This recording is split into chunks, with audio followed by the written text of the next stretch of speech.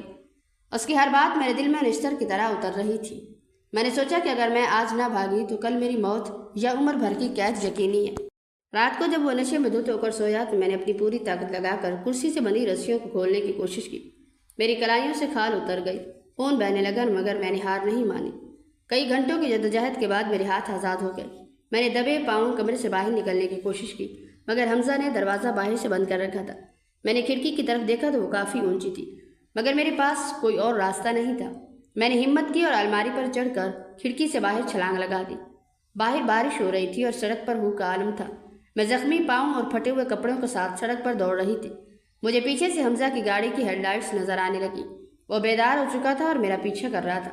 میرا دل اتنی زور سے دھڑک رہا تھا کہ مجھے لگا کہ وہ ابھی تھم جائے گا۔ میں نے ایک قریبی گلی میں پناہ لی اور دیوار سے لگ کر بیٹھ گئی۔ میں نے دیکھا کہ حمزہ کی گاڑی پاس سے گزر گئی۔ میں نے اللہ کا شکر ادا کیا اور گرتے پڑتے اپنے باپ کے گھر کی طرف چل دی۔ میں سوچ رہی تھی کہ کیا آج میری دہلیز مجھے پناہ دے گی یا پھر وہی عزت کا تانا میرا مقدر بنے گا۔ بارش کی تندو تیز بوندیں میرے زخموں پر کوڑوں کی طرح لگ رہی تھی، مگر میرا رخ صرف اپنے ابا کے گھر کی طرف تھا۔ پاؤں سے جوتا نکل چکا تھا اور سڑک کے پتھر میرے تلووں کو لہولہان کر رہے تھے، لیکن مجھے پیچھے آتی گاڑی کی آوازیں موت کی آہٹ لگ رہی تھی۔ میں گرتی پڑتی جب اپنے ابا کے گھر کی دہلیز پر پہنچی تو رات کے 3 بج رہے تھے۔ میں نے دیوانہ وار دروازہ پیٹنا شروع کر دیا۔ میرے ناخنوں سے خون نکل کر لکڑی کے دروازے پر نشان چھوڑ رہا تھا۔ جب ابا نے دروازہ کھولا تو مجھے اس حالت میں دیکھ کر ان کے ہاتھ سے ٹارچ گر گئی۔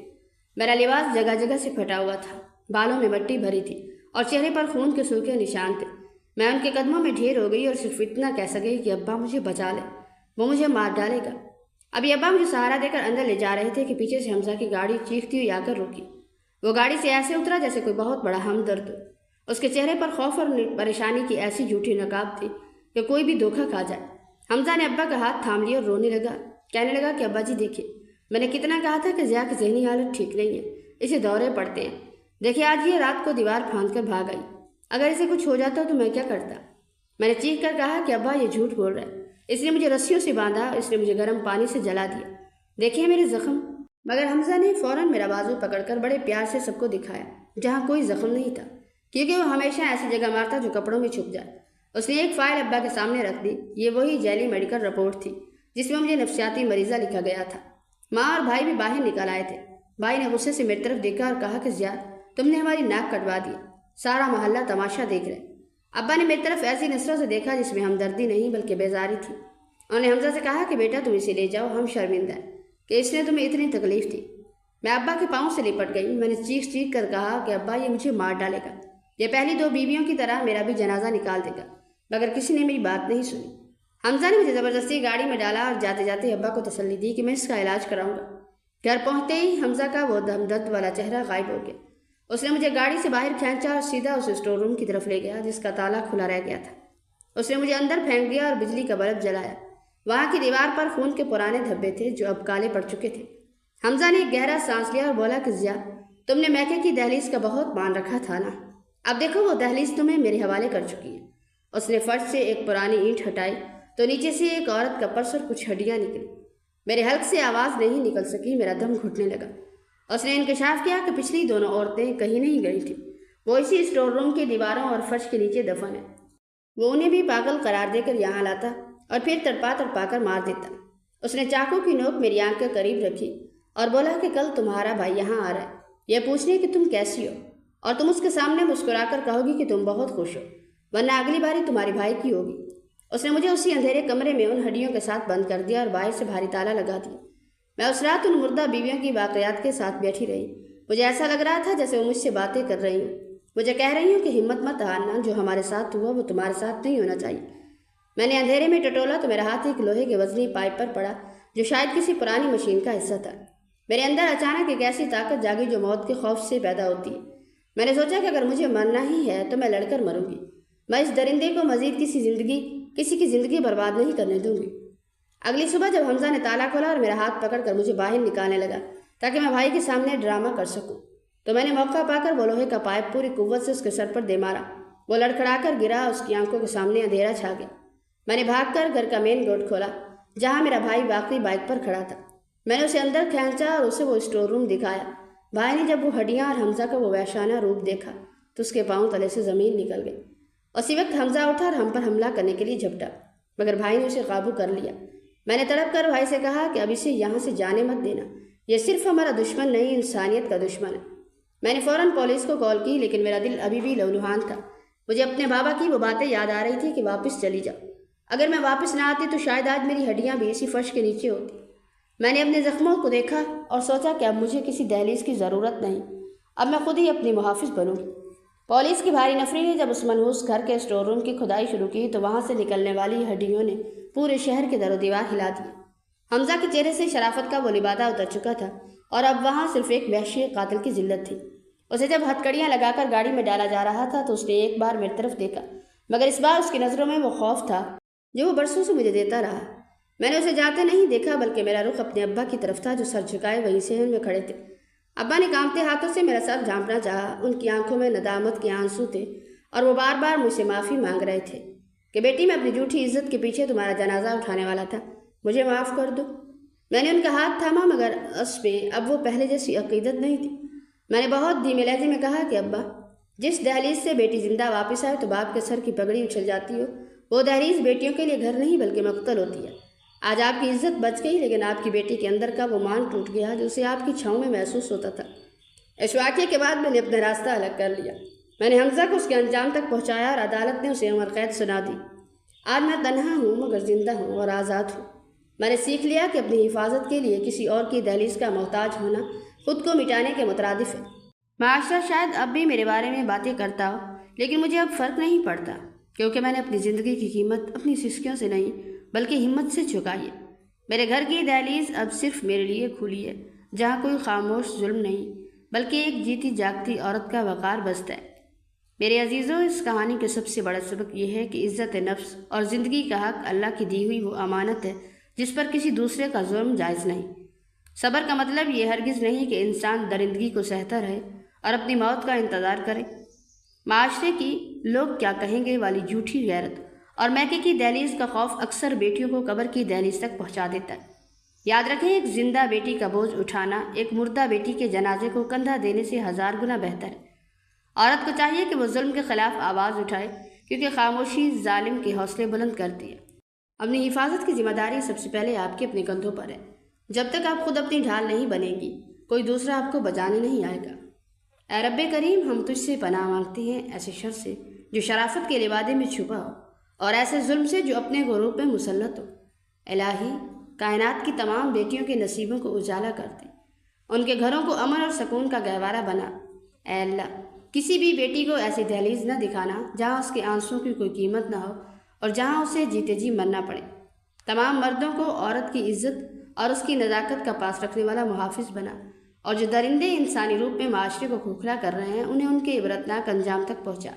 ہر مظلوم کو وہ ہمت اور طاقت عطا فرما کہ وہ ظلم کی زنجیریں توڑ کر اپنی زندگی کا وقار دوبارہ حاصل کر سکے۔ آمین یا رب العالمین۔